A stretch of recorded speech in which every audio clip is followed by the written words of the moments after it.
Welcome back to Meet the Developer podcast series, a podcast series where we let you hear directly from some of Dubai's top developers themselves.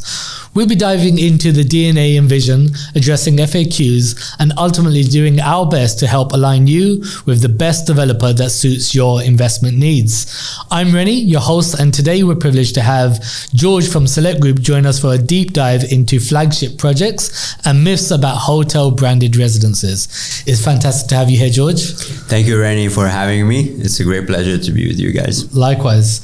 George, let's dive right in. Who are Select Group Properties? Select Group today is not just a real estate developer. It's a much bigger umbrella. Mainly, we are focusing on the UK and the United Arab Emirates, Dubai in particular. We have a great pipeline for handover in the coming few years. The first one that's going to start is in October in Peninsula, one of our leading projects in the UAE in general, not only in Dubai. Yeah. And also at the same time in the UK, we have in Baker Street, and we're building mansions in 52 Avenue Road. Wow. Plus a project that we're handing over currently also in Sheffield. So the company has a diverse portfolio focusing on health. We have a Coach Gym in the UK. Our company started Gym Nation in the UAE, and then we sold it. And we're looking into diversification, but mainly our biggest umbrella of portfolio, it's under the real estate development business. And we focus on luxury upscale business development with hotel brands mainly, in order to drive the quality and the level of luxury in our building construction. Perfect. Okay. I mean, you touched on some really interesting points there, a lot of which we're going to dive a bit deeper into. But to give our audience a bit more context as to who Select Group are, could you tell us a little bit more about the kind of man behind the brand and a little bit more about the kind of DNA and values of Select Group? Yeah, definitely. As we know, it's known. You can check that on our page, on our website. It's behind one single individual. Rahal started his journey at the age of 16 in the UK, where he started with technology sale, and within 2 years and a half he became more than a billion in exchange between markets. Wow. And then he decided to move to the UAE. That was in year 2000. Okay.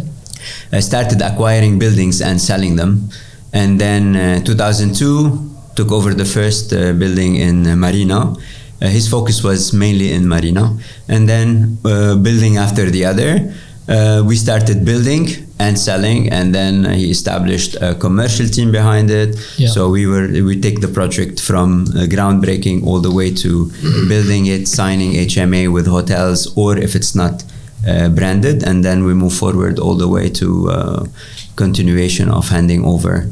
Nevertheless, Select holds more than 13 hotels in their portfolio also. Wow. So we are owners of hotels that are currently managed by great chains like Fairmont, Intercontinental, Six Senses, and huge brands. Yeah. Mainly upscale luxury brands. Absolutely. Yeah. Okay, great. So we understand a little bit more about the kind of journey of Select Group. Now, to explain to our audience that perhaps are not as familiar with you guys as a brand, what would you say is the kind of main emphasis that Select Group focus on when creating these projects and buildings, and some of which we'll touch on, some of them maybe a bit more notable than the others, but what would you say from your side, what kind of makes up the DNA of Select Group when they're building a project? There is one thing known about us in the market is what we present at early stage is exactly what you get on handover. Yeah. Credibility is critical. Select focuses a lot on delivering promises within the time frame. Even during 2008, where the market started shifting and had an initial problem, Select was one of very, very, very few developers that handed over their projects in 2009. We continue because we don't focus on volume. Yeah. We focus on specific towers that we are building. We make sure they are fully funded. We make sure that we will continue and we hand over on time. Yeah. And this is one of the key points behind the value and the name of Select in the market. And the best part of it is post handover, we continue with our partners. We hire third-party, very high-end quality business partners to manage these buildings. Even today, if you go to any of the towers that Select developed in the past, and you walk in the lobby, you would feel that was handed over a few months ago. Yeah, I've seen it firsthand. Exactly. We focus a lot on quality of life in the tower. Transparency. There is monthly reports sent to all the owners in the buildings, showcasing how much money went into the building, what is changed, what is used. Interesting. We love that transparency, and it's all managed by RERA, so we don't interfere in the spend that is paid due from the service charge. We don't overprice on service charge, so we make sure that the investor and the end user that is owning the apartment is still benefiting from the quality of the building if he wants to resell or he wants to rent. And at the same time, we focus a lot on the wellness inside of the building. We're very known for great gyms, amazing pools, a lot of nice public space. Always there is a living space in the building where people can mingle and interact. So this is what really identifies from a quality perspective, handover timing, and the most, I would say, all our investors benefited from buying with us since the beginning. We always leave a chunk on the table for the people to really benefit from why they're buying with Select. And this is why we have around 42% of our sale in every launch is for repeated clients. Wow, that's a big chunk. We focus a lot on that. Loyalty is critical. And I think that's testament to the brand and the build that you kind of speak very highly of. And I got to say, from our side, when you're absolutely right. When you go into a Select Group building, you are greeted with that almost hotel lobby, co-working sort of space environment. But a couple of things that you really touched on is in terms of the wellness and the gyms and the swimming pools, which are all professional sort of grade equipment as well that I've seen, right? Definitely. So I think you touched on a really big point, and I can see why the trends would be that people will continue to invest in Select Group buildings, because on the back of providing really high level facilities, you're then attracting both end users as well as benefiting from high occupancy rates within your buildings. Would that be fair in saying? It is very, even before Corona, all our towers in Marina, mainly we were focusing in Marina side, we had around 14 towers operating in Marina. Occupancy never dropped below 86% throughout the year. Wow. And after COVID, post-COVID, we're reaching 91, 92% flat occupancy. That's impressive. When you look at the building itself, we don't focus only on the interior. Every developer can really deliver a great apartment. But what really increases the value is how you live in that building. From service perspective, the gyms, we take them to another level. We make sure they are better than a professional gym where you pay membership. People cancel their gym memberships. Exactly. The pools are always maintained. We design them in a great way. And the main focus on everything we have built so far is location. So before building and before selling, and an investor would come ask, where do I buy? What do I look at? There are three things that you look at before buying. First is location. Second is location. And third is location. Because you need high demand for occupancy ratio, and people are always attracted towards a location. We always choose something with a view. So water canal, an iconic building like Burj Khalifa. We choose places where it is attractive and people want to feel happy and comfortable and confident if they're living there. And the most important, accessibility. Close to what? Huge. To the work, to the fun, to every single building is close to a destination. So we choose destination buildings, and we build destination towers in destination areas. And definitely we focus on the quality, which is premium. Even our non-branded buildings are of a great premium deliverables. There is a hidden gem in Marina. People don't really talk about it a lot, but number 9 is one of the most unique buildings that held value throughout all the times. It was a difficult time when it handed over as well, right? Exactly. I mean, right in the midst of COVID as well. And value is just going up. Because today you go to the lobby or to the pool or to the gym or to the corridors, you feel that this building is ultra unique. For sure. So we build in a way where it really brings in money, wellness, wealth. It's a positive vibe in every tower you walk into. I'm glad you touched on number 9, and we talked a little bit about Dubai Marina. I mean, you guys were one of the biggest private developers inside of Dubai Marina itself, right? Which is a huge testament to the investment and the brand that Select Group have. And I think if you're in the market, or if you're in the UAE, you may only know Select Group from Dubai Marina, and perhaps don't necessarily know their name outside of Dubai Marina. But for those that, and we touch on Marina a little bit more now, but you've got a lot of great projects, and number 9 is one of them. There's a few others, but Marina Gate, Gate 1, 2, and Jumeirah live in Marina Gate. If we can roll back the years a little bit, can you talk us through the significance of that project? First, it was the gate of Marina. When we launched the project, there was nothing there. There was just a small strip from Emaar side on the other side, where you had the supermarket, the cafe started to open. Sure. And when we took the plot, we realized that from a location perspective is ideal, very close to the marina harbor itself. So we thought of, okay, we need to go luxury. We cannot just go regular. So when we started with Marina Gate 1, Marina Gate 2, and Jumeirah Living Marina Gate was the last tower handed over, which was post-COVID directly, July that year, where everybody else delayed handover. We were still working to deliver on time. The opening of the hotel came in September, and people moved in from July onward. And I remember our first ventures together. This is the time where we started doing the videos in the duplexes and the podium villas. The first concept of podium villas came in Marina Gate. In the whole marina, nobody had podium villas. Yeah, that's right. Exactly. So we were targeting a higher range of investors attracted to the water, living on premises of the happening. Marina is still the only place where you can walk. Literally, till we hand over Peninsula, for sure. This is going to be another thing to Business Bay.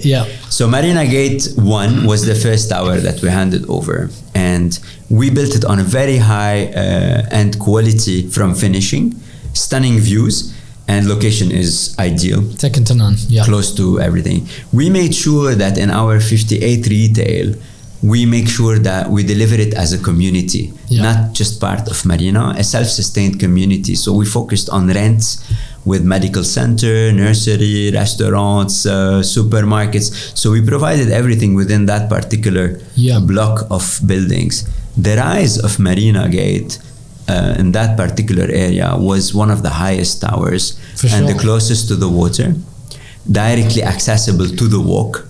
So you had indoor gyms, outdoor gyms, multiple pools, infinity pools, exercising, lap pools. So we introduced paddle court. The first paddle court, while paddle wasn't even popular in the UAE, there was 2-3 paddle courts in the whole UAE. We had the paddle court there, tennis court, basketball. So the focus was mainly on that aspect. What really made it super popular is that during COVID and the lockdown, people couldn't leave their buildings. Marina Gate provided for its residents, MG1 and MG2, provided that space where they can go out of the apartment. You're right. And still in their premises, but at the same time, enjoying a little bit of greenery, open space, good weather, nice pool, amazing gym. Definitely we followed the rules and regulations of the government in that aspect, but it gave a little bit of fresh breathing space for the people not to be confined in their own small tiny apartments. And the design of Marina Gate, high ceilings, if you remember the project very well, it was one of the highest ceilings provided. At the time, for sure. Letting the light flow. Even the studios had a partition to be similar to a one bedroom. They were very popular smart layouts, when we were selling them. So this approach gave a little independency for the people living in it, separate spaces, good-sized apartments. They were not small. They were of a very good size. I think that's just it. I think if you kind of almost package it all together, and yes, Select Group had lots of noteworthy projects within Dubai Marina, be it West Avenue or Bay Central or, so many others. Studio One, wow. Which is another very boutique, affordable kind of option that super popular. Yeah. Changed the game. And that's a funny one, because I think that location of Dubai Marina was arguably otherwise described as less desirable. However, when Studio One and Select Group's flair came to that location, where Studio One, it became a boom. And you start looking at the rental returns that people achieved there was phenomenal. This is another story. My regret is probably not buying there. Yeah, okay, we're both aligned in that case. But I do think there's real testament to both investors as well as end users. Now, I'd say Studio One probably lent itself more to investors, but the harmony of Marina Gate for me was it appealed to both markets. So you could find a place if you wanted to be in the largest man-made marina in the world. And I think people look more locally here with Dubai Marina, where there's almost a negative connotation at times with the traffic, and it's quite busy and touristy. But I think if you look at that little pocket of Dubai Marina, as you described, Marina Gate, almost the gateway to Dubai Marina, where you're not really right in the box end of Dubai Marina where you get all the traffic. Exactly. You can loop in and out. You got access to absolutely everything. But the sizes, which lend itself towards end users, like a one bedroom around 800, 850 the square two beds feet. are amazing. The three bedrooms, they're huge. But if you look at all the buildings that we have in Marina, Botanica, Marina Gate, number 9, they are super accessible. For sure. You reach from the outside directly to the building itself. You don't go through the real traffic of Marina. You don't go towards JBR. This is where it really gets a bit it's thick heavy. And fast, and you can going in and out from every location we choose is critical. This is why today, when we'll talk later on Senses Residences Dubai Marina, accessibility was one of the key focus points. We didn't want something inside where you get locked. From an attraction perspective, as you were saying earlier, it's touristic. You walk to the beach. It's one of very few public beaches available for people in Dubai. I agree. Yeah. Connected by tram metro, you can reach the city as a visitor or an end user. If you don't want to use your car, today Dubai is heading towards that. And with the traffic happening in the whole city, you cannot say anymore that Marina is traffic everywhere. It is true. Dubai is a busy city. Population is growing. Business is growing. Projects are coming in. Most of the businesses are inside the city itself. So people has to travel from all the compounds, the villas, everything around. They travel to the city. So it is a business hub. And this is what makes it a premium city today in the world. From an access perspective, it takes a little bit of time in the morning. So the metro and the tram are a facilitator, and now they're making it reaching everywhere, and all these stations that are coming and happening. Later on, hopefully in few years, we would really park our cars and forget about them the whole day and commute, because the metro in Dubai is a stunning project. It's one of the best in the world. Absolutely. From stations to the tube itself to how it's managed, the rules, regulations inside of it. It's very healthy and positive. So when you look at all these components and you think of Marina itself, Marina attracts specific type of individuals. You cannot ask everybody to live in Marina. No, of course. And there isn't a community that ticks all the boxes. You cannot ask everybody to live in Business Bay. Downtown or Business Bay. Downtown. Absolutely. There is always preferences. I live in a compound, in a villa, way behind, far from the city, because this is a choice. So Dubai today offers this diversifications of option. And the people who wants to buy needs to think as an investor, I'm not going to cater for the world. Oh yeah, for sure. I'm going to cater for a number of individuals that wants to be present in that particular space. And the Marina dictates the fact that it is the highest occupancy in town. Oh yeah, for sure. All the buildings in Marina. And the most sought after, if you look at lead generation, the amount of leads that come in through Dubai Marina versus any other community, it wins almost year after year after year, right? And Select is leading developer in Marina, and the quality in any of the building can showcase an amazing deliverable. So whatever comes in the future in that particular aspect, people should expect that as a minimum, because our promise is to deliver a higher standard. Absolutely. Because we're learning like everybody else. With new each technologies, project, new designs, new approach to the market, facilities increasing. We realize today, all of us, that it's not just about the apartment itself. Everybody can get great marble. Everybody can get great woodwork. Use high-tech equipment in the kitchen, brands. But what comes with it is the lifestyle, what the buildings offer to you as a resident, with whom you want to be surrounded. Because also, when you approach any building, you will feel who might be your neighbor. And then this is a choice, because you're going to meet them in an elevator, you're going to go to the same pool, your kids will go to the same play area. So everything we look around is a very specific target market. And every building delivers according to different requirements. Absolutely. And this is why we work together with the brokerage firms to find that unique investor who wants to make money, or that end user. So it's always because we both cater to both sides. Absolutely. So this is why when just we finding the balance and identifying that person who's suited to that building and so on. Absolutely. 200%. So keeping with the theme of iconic at the moment, and I know we touched on Marina Gate and some of these flagship developments. The Peninsula, which is a project very dear to my heart, but again, rolling back the years a little bit, if we go back to late September, early October 21, I believe, when we sat down. And it goes before that. Was it before that? Yeah. Okay, you'll have to correct me. So go ahead. Peninsula project, we acquired the land in 2016. Okay, so when it was acquired, April 2016. Okay. And we laid down the master development during that particular period, but Business Bay wasn't what it was in 2020 when we launched, 2021 when we launched Peninsula. The city was not yet, that particular part of town was not yet, from accessibility perspective, connectivity, was not yet the place. But the master development came in 2016 as a project. And we always thought and believed that it's going to be an iconic thing. But also, if you go back to these times, 2016, 17, 18, the market was not there to be able to launch 4,500 units in one go. It was a good real estate market, but there was no higher demand. For sure.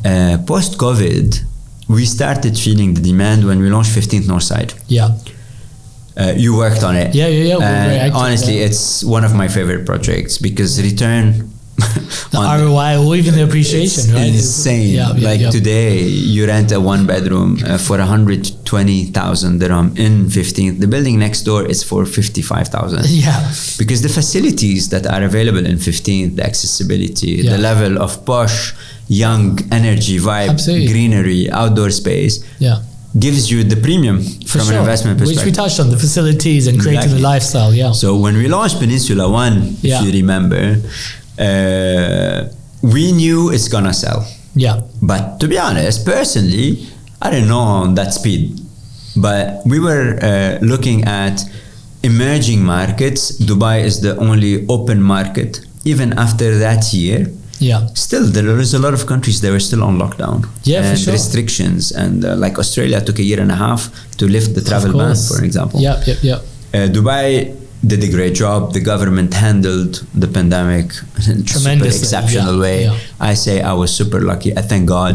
Me and my family, we were here because we were taken care of, and the future came fast after COVID. July, openness, business life as usual, started to take back.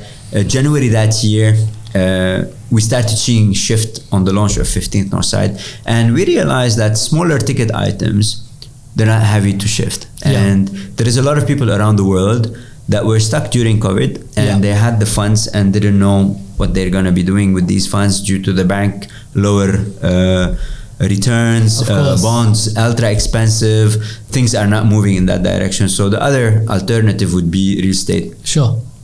And what Dubai did, from a golden visa, ease of investment, transactions, you don't need to be here. You sign a paper online, we register for your good. So DLD did Tremendous the job. Absolutely. So system-wise, upgrade.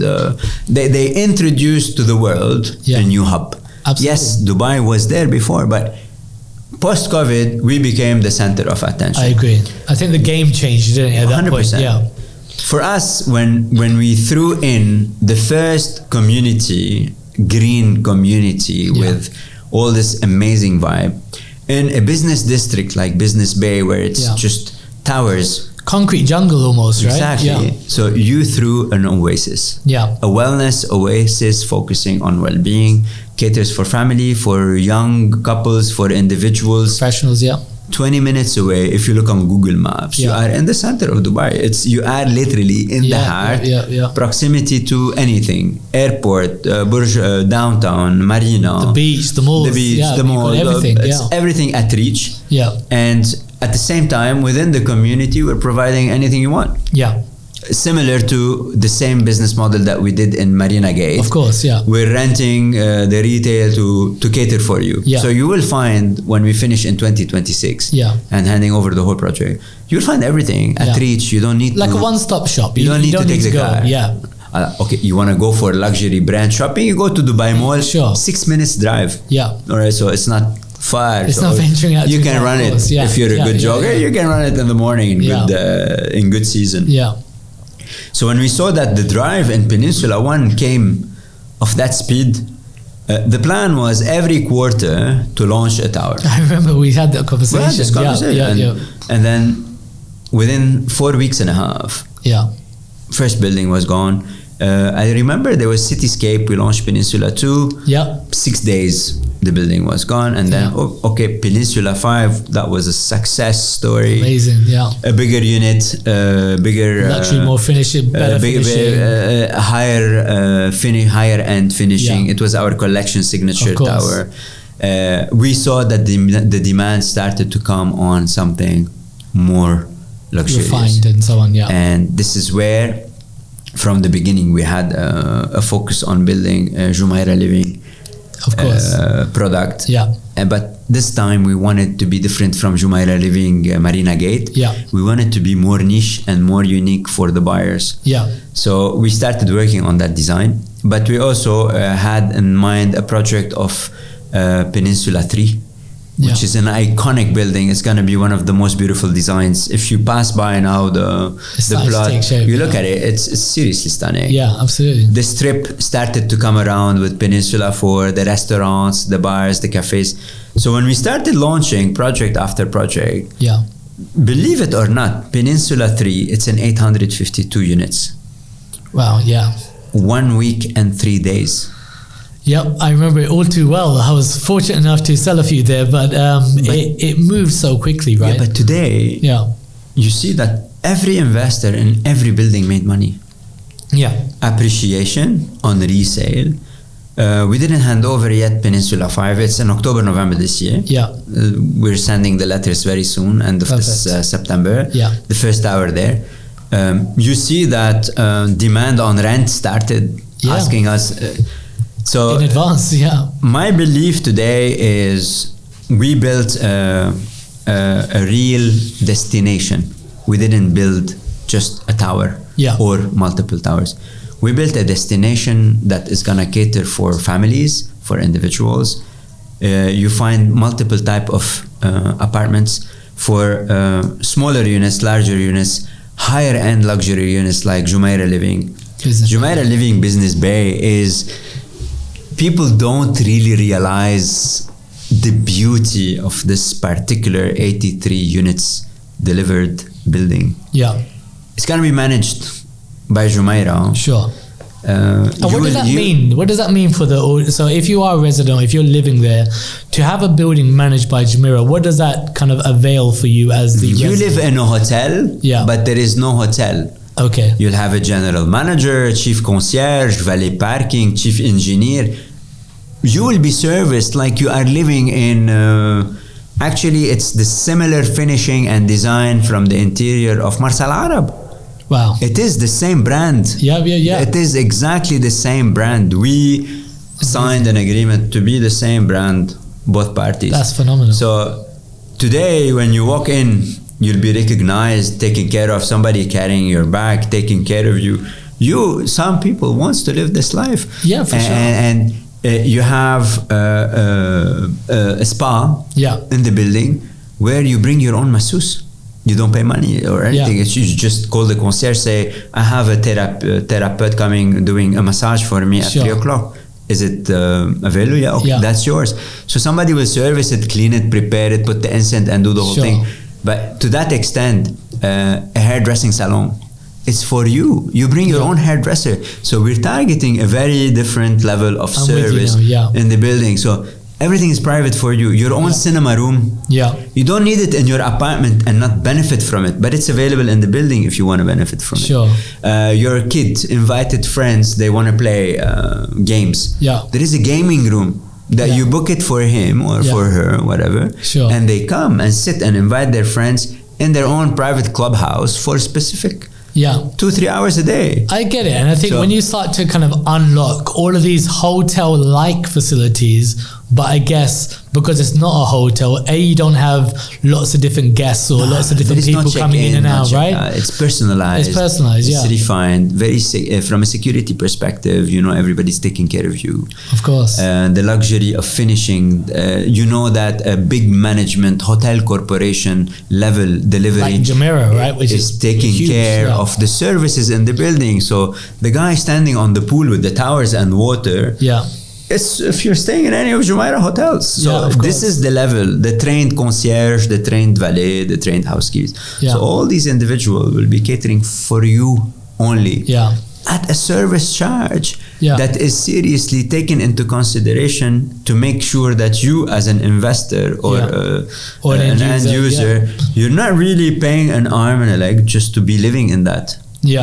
And the price on the square footage, it is one of the most profitable today for an end user to buy, or from an investor to make an appreciation from rent return or from resale value. So Select, when we built that, we realized that we increased the level of service from a luxury perspective. And it was the first developer to deliver something of that scale. Because everyone else is just a brand or a name. Or of course. For us, we embedded the services of the group. So the manager, the general manager of the building, is appointed by Jumeirah. He's like the general manager of... Oh, is that right? Okay, so but then specific for Jumeirah Living Business Bay. It's like the same GM that is in Jumeirah Living Marina Gate. He is an employee of Jumeirah Group. Oh, wow. It's not a management company to like a third party just for the sake of it. No, that's really interesting. There will be a team appointed by Jumeirah Hospitality. Waiters, servers, whatever is available on facilities. Is Jumeirah trained, Jumeirah employee? There is a contract to bind the group to deliver that, and our contract is to deliver the product according to their requirement and their level. And when you look at life and safety in Dubai, when you build a regular tower, you follow the regulations of Dubai Civil Defense and municipality. When you're building a hotel component managed by a hotel, these are the base, but then the brand comes up with more inquiries. This is also, it brings more added value on green engagement, on wellness, so this is why today, this is what brings value to the table. It's not just a regular development. And this is why the next one we did was Senses Dubai.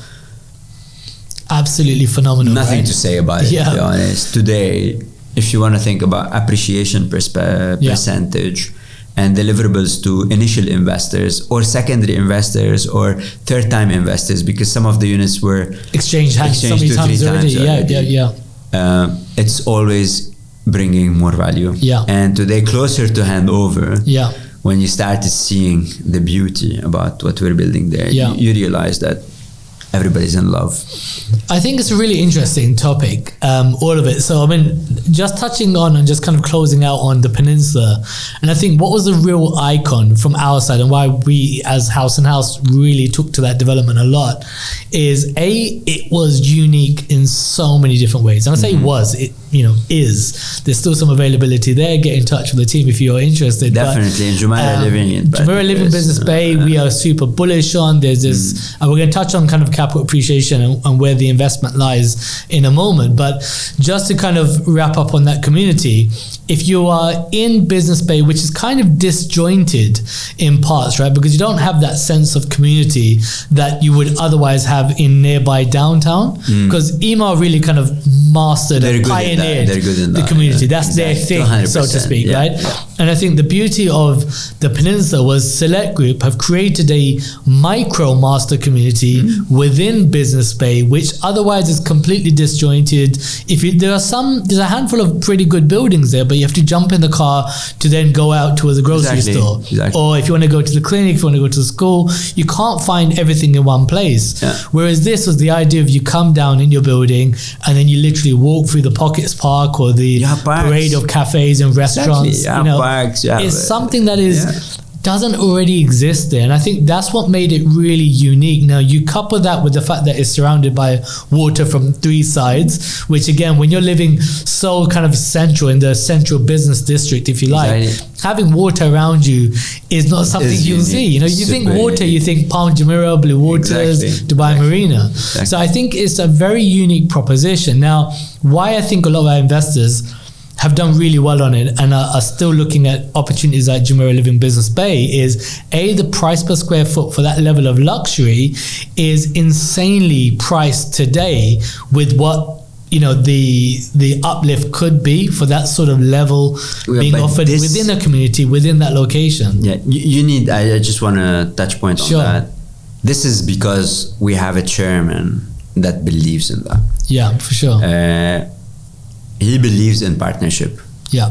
And like what we promise we deliver, he always thought that I should leave, we as a company in our motto, we work as partners with everybody. And this is why it is very important for us to leave on the table some not just investment as such. Why would people buy with you if they don't make a profit? Of course. It's not about just personal relationships. It's about investments. And a businessman wants to see a potential that his money is going to make money. And the chairman of the company, he believes, and the owner believes in that. And he always ventures in partnerships where there is always something for whoever is buying. And this is why today when you're talking about, we are going to be happy making our profit, but at the same time, everybody who's buying is going to be happy too. It is a win-win-win situation. Of course. Everybody's happy, everybody's making a good return, everybody's having a good purchase, a great quality, great services from A to Z, from coming through our partners, from the team available on the ground to take care of it, the way we do handovers, post-handover. So the whole cycle, it's literally 22 years of experience. We started in 2022 to 2002. And you see that every year we're getting better, better and better with the talents that we have on board and the systems that we are using and how we manage delivering a building and managing the building afterwards. I agree. And you said kind of end to end in terms of win-win-win. And I think it is easy to look at it from, okay, you're the developer, you guys have sold an amazing project, kudos to you guys. The investors have bought an amazing investment, they've made some money, either they decide to sell on or they're holding it for return on investment, great. But one bit that's often overlooked, I'd argue, is the tenant is also extremely happy at the end, right? This is the third win. So the investor is happy, they're getting a great return on investment, but the tenant is equally 100%. very happy to be there, and that's why you have such high occupancy levels. That's why I said win-win-win, not win-win. Because we always tend to forget who's living in the apartment. Exactly right, absolutely. It's him as an end user or an investor who rented the apartment. Or even if it's a holiday home. The experience itself, even when you look at our projects, who some of them has the holiday home open for it, you see their occupancy and the people who have invested their funds in that particular business. Because it's an attraction. Because they want to be there, because the visitor wants to be there. The long time tenant wants to be there. Of course, yeah. So this is why Peninsula is critical in that aspect. And now that we started to hand over the buildings, you will start really feeling the beauty, because it is identical to what we have shown earlier. Of course. The colors, the tone, the finishing, the accessibility, the design itself, nothing like, honestly, it's amazing. You can really get a sense of it, and I think, and of course, your head office is based on the Peninsula. You guys are on site as your headquarters, and for those who are not familiar, it also features a mall within the community. You've got cafes, restaurants, the lot, end to end. And I think when you actually go to the island now and you take a look, you can almost kind of start to see it. You feel it take shape, and you're like, actually, hang on a minute, this is something really special. If you run on because there is a running track and cycling track around the island. So if you go and start really just doing it, you feel that it's coming to life. I mean, I can't run quite as far as that, but I mean, this is beautiful. Honestly, I feel it every day. I go there in the morning, and it's like, do you remember the first video we did? The animation. Sure. When I enter our head office, it's like, it's starting to take shape. It's starting the to come building's alive. coming up, so it's happening. I agree. So you touched on something, and I just want to dive a little bit deeper into that in terms of the capital appreciation and the return on investment. And we touched on it, and I get from an ethos perspective, and management, the higher up the chain, Raheel and the team behind, want to leave something on the table for investors. But how do you guys do that? So what kind of process do you have in place to make sure that is being able to be availed by the client? I mean, the most noteworthy one from my side that I've seen is probably your payment plans, which have always been super attractive, right? This is critical. Especially for resale and for holding funds. Today, when you ask 70-80% of somebody's money to park for 2-3 years, 4 years, depending on the length of the project, this means you're taking their opportunity to reinvest that fund somewhere. Yes, it is for you easier in the future on handover, but at the same time, for somebody that wants to resell, let's say, and he's paying 80% before resale or 70% before resale, that means he had maybe to borrow money to close that deal, because in reality, what you're saying, I need 3 years to hand over the project or 4 years to hand over the building. And then you pay 20, 10, 10, 10, 10. Some individual think, it's only 10% every 5 months. Sure. But the 10% it's a lot of money. So for us, we always approach it from an easier perspective. We take 40%, so you don't need to invest your 60%. Your 60% can be invested in anything you want till handover. So we give you an opportunity to mortgage in the future if you want to keep the unit, because banks after 40% they mortgage you. You can borrow up to 60% loan to value, even as a non-resident of Dubai. To 100%. Today on collections, we don't. The money is paid to an escrow account. So we don't benefit if we have 70% of that money, because this money is locked in escrow anyway. Till handover. I can release my funds. But the 40% I can use in paying through RERA only. Of course. We don't touch. We have no access to that. Of course. The contractor or X or Y or Z. And with the funds that we put, another 30% from our end, just to make sure that the building is secured to be done. So these two funds lock down the project to be finished. So it's a security for you as an investor and for me as a developer that this project will finish. That extra money, we keep it for you.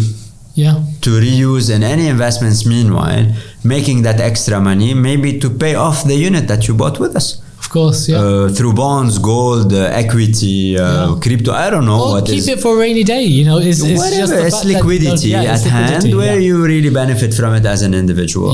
And us, we will not benefit till handover. So what we really need is just that particular amount for us to secure between us and you. So we venture together. One. Two, when you look at it from a different angle, how we structure the pricing of a particular square footage for us to be able to keep something on the table for it.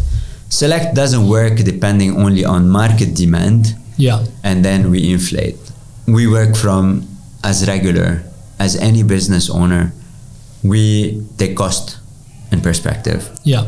And we take the margin that should be, not how much we can inflate. Yeah.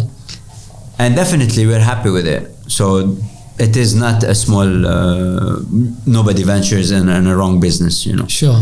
But at the same time, we keep that 10% extra that we can charge, or 15 or 20, that others just charge it today. Yeah. For our partners to benefit from. Yeah. And this is where you see that you can say it is appreciating, because the value that we are selling and the value that we are delivering is higher than what we sold Of a launch. on the top line. Yeah. Yeah. On the top line. Yeah. So this gap, it's for you. Yeah. And when I say for you, a person who's Investing willing with to you guys, put the yeah. funds. Yeah. And making sure that he's not going to lose, or she's not going to lose. Sure. So, but at the same time, they're going to be happy, and they will be able also to close the deal. But don't forget, it's not just the first 40%, it's the end. At the end. Of course, yeah. And I think what makes it really interesting with that payment plan, and you know, you're absolutely spot on, is it means that if I'm an investor, I don't have a lot of exposure for this investment in the first place. Now, it might be the difference of, even if the price, I mean, because sometimes it's just, if not that I would recommend it, but even if you were to buy it on the basis of, look, I've got the 40% plus the 4% Dubai Land Department fees, and in 3 years' time, I can almost figure out what I'm going to do to finance it. Be it I can settle it in cash, I could take a mortgage, or if in doubt, I can resell it. Because if the property, and I can't see an example where they haven't appreciated, but if there is if we know that it's going to appreciate, you're buying it with the view that it's going to appreciate, and you, of course, you take good advice from your agent and so on. And then you think, well, actually, hang on a minute. If your exposure is only 40%, your return on capital opportunity is insane. Right? Whereas a lot of people have already benefited from that, where we're already seeing a lot of transactions in Peninsula, and a lot of the projects before. Six Senses is another one. We saw 200% appreciation on capital investment. Wow. 200%. Listen, if you take, let's say, Peninsula 1. Yeah. All right. You bought a one-bedroom apartment with Select at 1 million, 1.1 million. Sure. Okay. Your payment at that time was 30. 70. So you paid 300K. Yeah. Today, you're selling at 1.8. That is insane. So how much did you invest? Yeah. It's 300. Yeah. How much you're cashing in? 800. Yeah.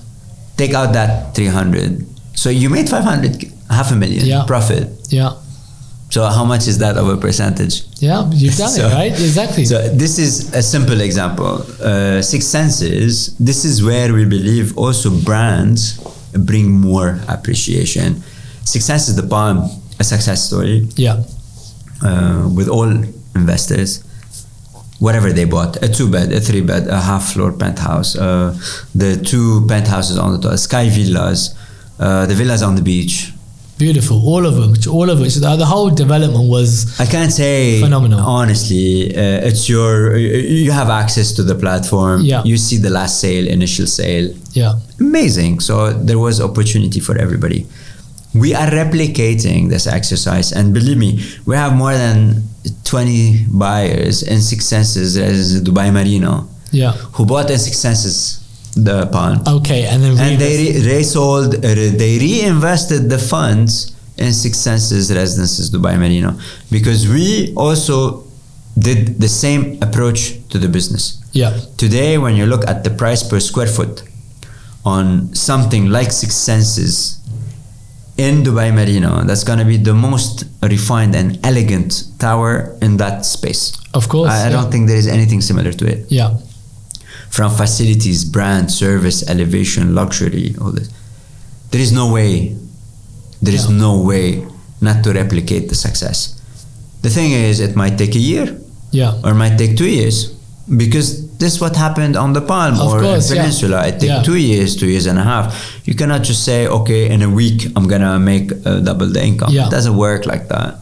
every investor or every buyer realize that I need to lock that fund for a year and a half. I think that's a very, very good point. And I really like the fact that you said that, because I think when you're looking at these investments, is identifying the value proposition. Exactly. So with Six Senses and with Select Group. So Select Group, a boutique developer that's tried and tested, proof is in the pudding. We've got proof, there's substance, you can back it up. Six Senses, which is this world-class brand under the IHG group, and is, you know, known for ultra luxury wealth and you know, emphasizing on wellness and so on, right?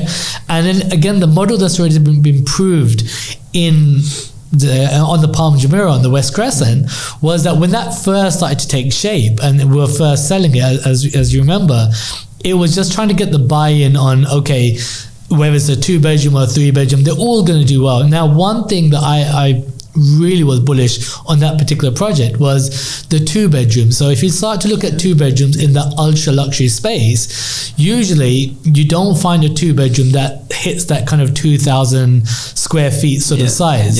Whereas 3-bedroom, if you want ultra luxury, you can get it on lots of different projects. 100%. But 2-bedrooms, they didn't really exist there. So if you wanted a really lovely project, ultra luxury, a 2-bedroom, you could barely get it. Now Six Senses offered you that, hit that kind of tick box in terms of you're in for 2,000 square feet. Space. As internal space, not it's even, not the terrace, you know. Of course, which is definitely worth noting.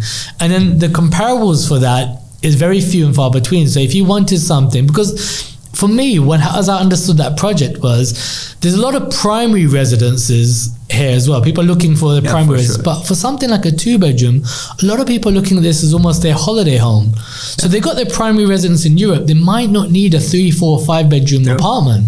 Suddenly, a 2-bedroom, 2,000 square feet size, internal, is enough space for them to be here 3-4 months a year. 200%. So then the uplift on something like that is insane. And we've seen that. And again, we can go back and look at the resale transactions. They are absolutely crazy. We did that in Marina. But what we did exceptional in Marina is the 61,000 square foot of amenities and so on. So we were able to restructure a community in one building. From spa to swimming pools to the highest viewing deck for a residential. You are on floor 109. Everybody has access to it. 435 meters above the sea level. In a swimming pool or a jacuzzi or in the lounge and it's open. So you have on floor 7 or floor 100, you have access to that floor, so you can have the view and use all the facilities available. 1. 2, you were saying about the fact that people who might use it as their break home, coming for 5-6 months, 2 months. They have some family that are visiting Dubai, they give it to them. They don't but also they can call for housekeeping in advance, prepare their car in advance, pick them up from the airport. This is the ultra luxury that we're bringing to game in residential buildings that are managed by unique hotel operators. This is why Select doesn't venture with brands that are not related to service. When we bring value to the building is through the service component that's going to be delivered by trained individuals that can make sure that this level is what is required. So if you travel to Six Senses in Musandam, or you go to Six Senses in London, or you go to Six Senses in you expect a specific service because you're paying a premium to get that level of personalized service butler approach. So we're giving this to you as an owner, as a person who lives there 365 days a year. So you have this for you and for whoever who comes visit you. So this is the added value. Opening the public space of the building in Six Senses Residence Marina for you to host your own private functions. If you have a 2-bedroom, a 3-bedroom, a half-floor penthouse, 5,700 square foot, which is huge, really big, amazing, or a duplex or a triplex, you can book that floor 109, the lounge, and invite 20, 30 of your friends to enjoy an amazing sundowner and overlooking the world. See, the interesting part about that is when you're in apartment living, sometimes space is the consideration, right? As in, okay, you're in a 2-bedroom, you're hosting, a party or what have you, you're getting a few friends and family over. It's where do you then go out? And a lot of the times, people then head out and go book a restaurant somewhere. But to be able to actually have a space, a communal space, if you like, within an ultra luxury branded residence, and you can cater to it, and then enjoying those phenomenal views is, where else would you rather be? This is when you were saying, this is where when we touched base earlier when I said the myth of branded residence, hotel branded. Select focuses on hotel branded residences. We don't do anything other than that till now, because we believe the service delivered. So you want food catering, you can cater. From Jumeirah or from Intercont or from Six Senses, the Pond, because these are ours. Your brands, You can have inside of that amazing venue. If you look at 24,000 square foot of green space in Marina in your building, you don't have this. Of course you don't. You don't. We created that, so we killed part of the GFA instead of benefiting from an extra apartment or to increase the level of facilities for the person who is attracted to the building. It's not just the finishing, it's the other things. I can go in the morning and sit in under the trees and sip a cup of coffee within a residential building within the Marina. It's phenomenal. It's not something that anyone else has offered to their partners. I think it's interesting because if you look at that building itself now, first of all, if you haven't already, if you take a look at that kind of shape of the building and of course the height of it, which is going to make it the tallest residential tower in the world, which is no small feat, right? So it completely changes the Dubai Marina skyline as we know it, an icon, if you will. Right, and then you got it as a Six Senses brand, which is only second branded residence here in Dubai, at least. And it's the first one for Six Senses to be purely residential. Right? Yeah, exactly. It's the first venture that they are doing, and now they are considering to replicate it in other cities. Wow! Because we have exclusivity in UAE with us. So amazing. Because it proved it's a great model. It's a great business model for them to showcase their presence and brand recognition, and at the same time value, because it increases value of the shares. Of course, of the company. It's creating a win for everybody. And at the same time, it's going to be the beacon of Marina from a height perspective, but it's going to be one of the most wellness-oriented developments in Dubai. Not only hands down. The focus on wellness. Of course, is something beyond, which people are more kind of heavily invested into now as well, more now than ever before, which is always the technologies brought to that field between the hyperbaric treatment, cryo treatment, the therapy, everybody is now aware.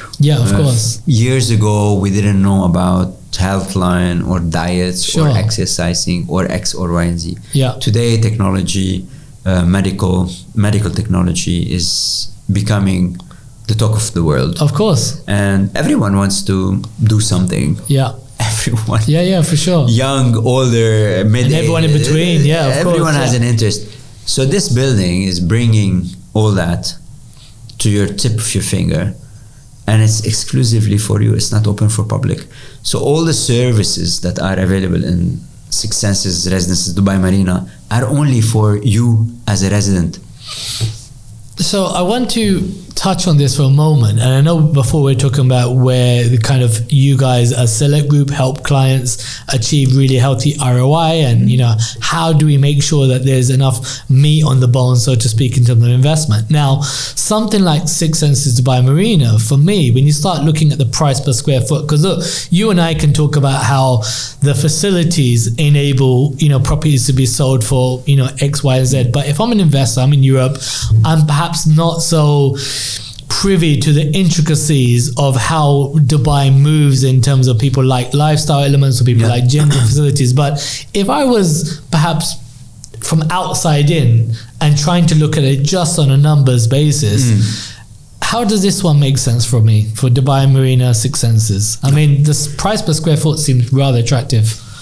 How we looked at it, when you want to brand a particular project, you need to look at a comp set. It's very important to realize who your investor might look at the same time. You cannot tell me it's a Porsche building. Doesn't make sense. It has to be a hotel operated building. Yeah. So we took into consideration location, which is not a waterfront. So we identified 6 buildings that are not waterfront. Yeah. 5-star luxury operator. We identified in these buildings that are not waterfront, 5-star luxury operator operating these buildings. Yeah. We looked at the facilities and the space available for the users of the building in this particular development, and we took into consideration the location of the tower, because it's not in Marina, it's in Business Bay, or it's in downtown, or it's on Zabil Road, or it's on Sheikh Zayed Road, because you cannot find them all in one. Of course, one place, of course. And as we said earlier, each area has its own clientele. You cannot be a downtown individual and accept living in Marina, but also you cannot be a Vice Marina versa, close to the water, accessible to the boats and all that in Marina, with the beach and the walk and all, and say, I want to live in Business Bay or downtown. Yeah. So when we looked at all these, we saw that the pricing on their square footage is very aggressive, and it doesn't really take care of that. The future investor. I cannot say who and what. It's every individual. He does his own study. Realizes how important it is for him from a brand perspective, because loyalty to a brand is also key. Yeah, absolutely. And this is where everybody's selling their share, and they're doing great. We knew that in order to break that gap, we need to really be very aware of how much we're selling on the square footage, because we know that they're gonna profit.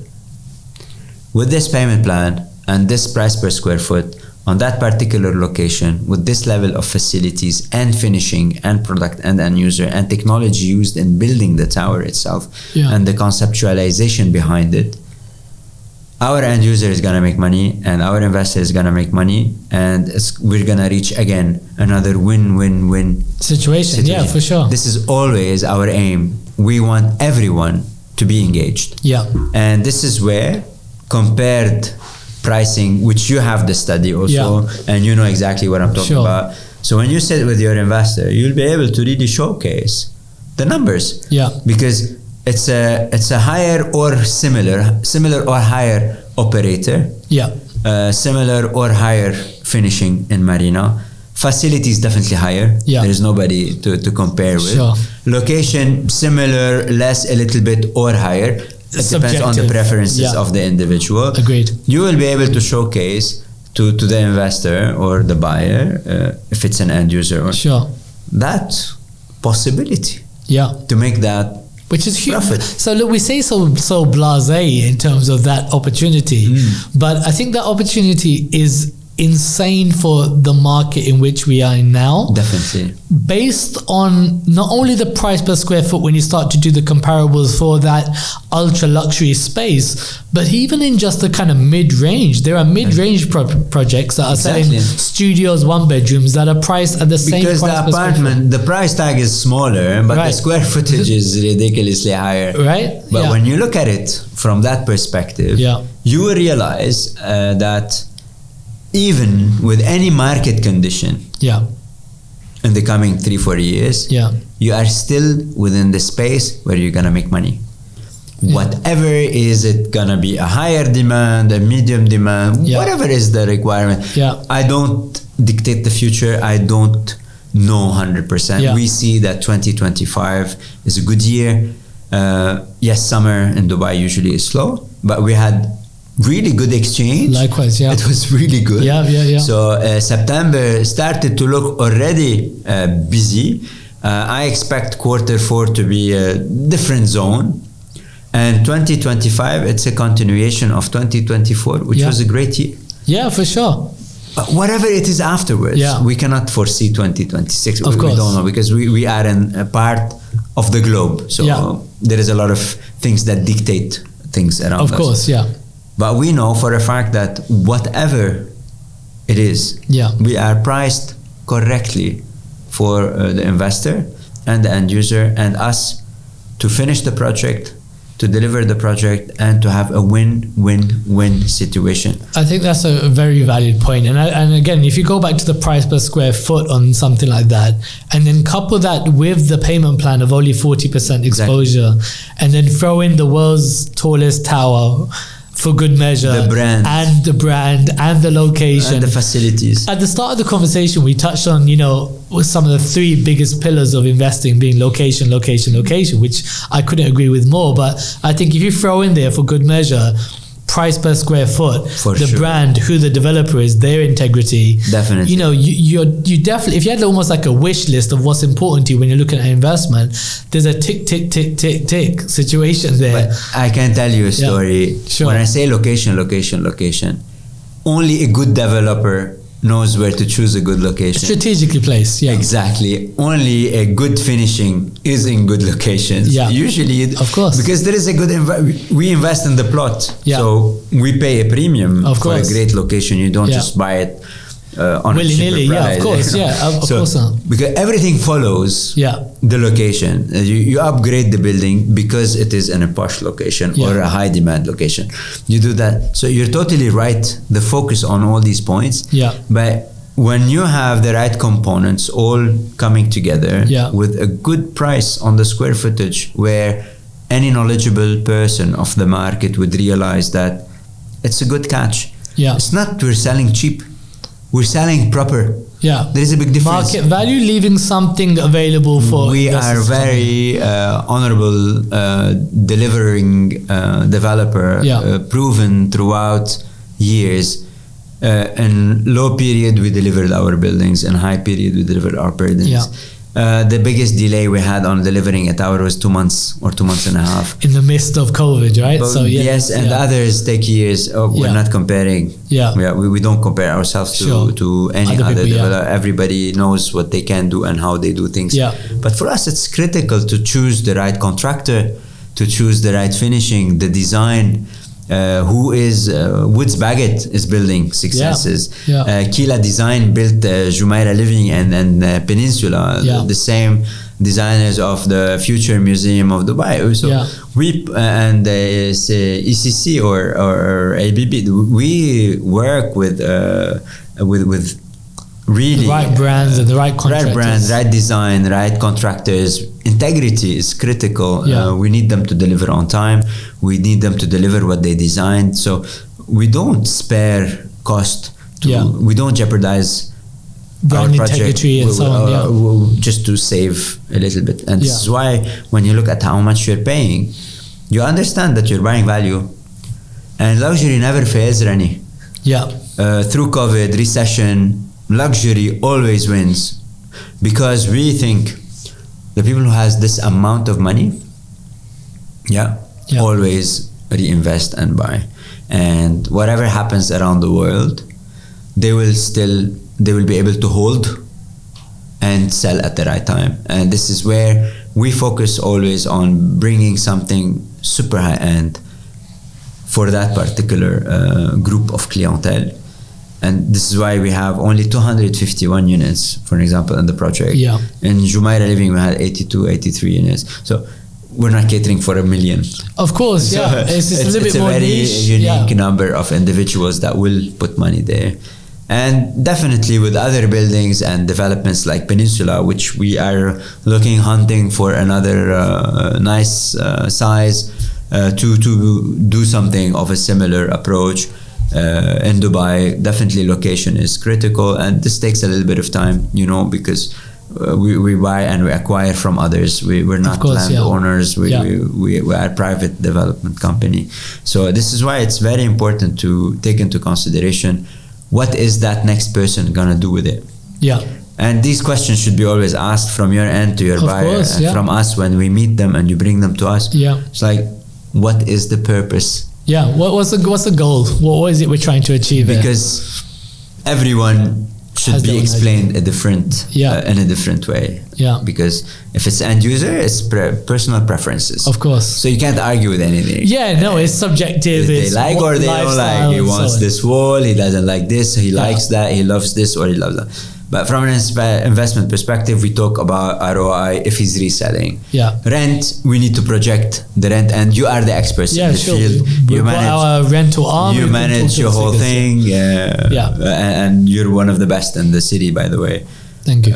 No, honestly, in that particular field, very popular, very known, integrity, deliverables, your team ultra professional, they know what they're doing.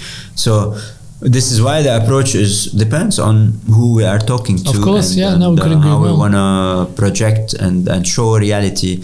And as no one Select doesn't lie, many times we sit in meetings, a lot of meetings that we've done together. And I tell them, no, it's not for you, of course. You have a different I think it's just understand exactly. I think to your point, right, is that, like we said, just like someone might have a preference of downtown versus marina, people have different investment goals. Can't convince them to exactly that. And you know what? It's I don't want to use the word funny, but I think even when we launched Peninsula One, there were a lot of people who just didn't get their head round it. And the sizes were in Peninsula One were a little bit smaller than what people were used to in Marina Gate, right? Because it's quite a stark difference. And it was questions regarding, does that quite make sense? Or a lot of people perhaps didn't know who Select Group was from that part of town. Because as we said, if you're in Dubai Marina, Select Group, household name, but if you're in downtown Business Bay, suddenly it's like, who's Select Group? Why should I invest with them?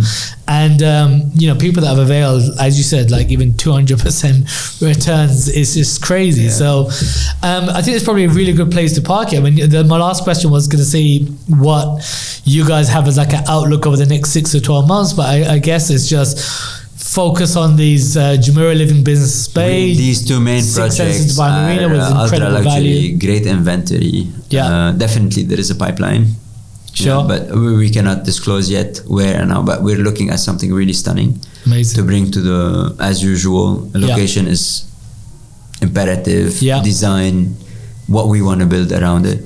But today when you look at the Six Senses aspect in Marina, this is our biggest inventory currently available. We have we sold a very good percentage so far, to be honest. In the past few days we started seeing movement again, transactions as Dubai gets busier again. The largest units, triplexes above 100 million, we still have only 1 out of 4. Wow.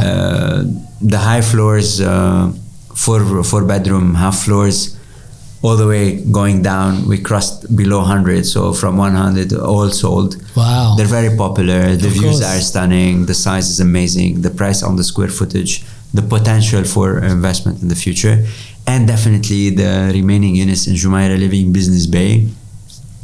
It's a very unique inventory, and honestly speaking, people don't know its value yet. It is one of the most niche, refined, finished building in Dubai in general. I would agree, and I think for any of our listeners, external design, go ahead, sorry, out of this world. Internal, it started to take shape. I've seen as I've kind of driven past. I've seen it start to take when shape. When we add the extra, the outside tweaks to the boat shape and the front and the entrance on the water. So the main entrance will be on the water with 7.5 meters elevation, majestic. With water features. The building is 2 swimming pool, lap pool, and the infinity pool on open canal of 280 meters width. So it's directly huge, on the water. So till now, we think, I believe personally, it is gonna be a rocket. On handover, it's gonna be the best building that. I would agree, and I think for our listeners who are perhaps not so familiar with it, please do get in touch with the team to understand that project in a bit more detail. I think once the other buildings start to take handover, people get the chance to kind of almost sample what that lifestyle looks like, and I think that even today is a bit of a hidden gem, but as we draw closer, like with most things, people are going to start to realize that, hang on a minute, this represents superb value, whilst not buying from like you're not buying sand in the desert anymore. No. You know, you're buying in a building that's already under construction, in a community that's already taken shape, and a one of one in terms of a plot, right? It can't be replicated. There's nothing. So really good opportunity there. George, absolute pleasure having you here today. Thank you so much. Always a pleasure, and look forward to seeing you again soon. Thank you, Rennie. Thanks for the team. Thank you for your continuous support as business partners. We love when you guys come over to us, and definitely we love coming over here. And likewise, that was you're a always great welcome. Conversation. Thank you for hosting me on your podcast. Pleasure. Thank you. And looking forward for a greater year ahead of us. Yes, indeed. Thank you, George. Have a great one. See you.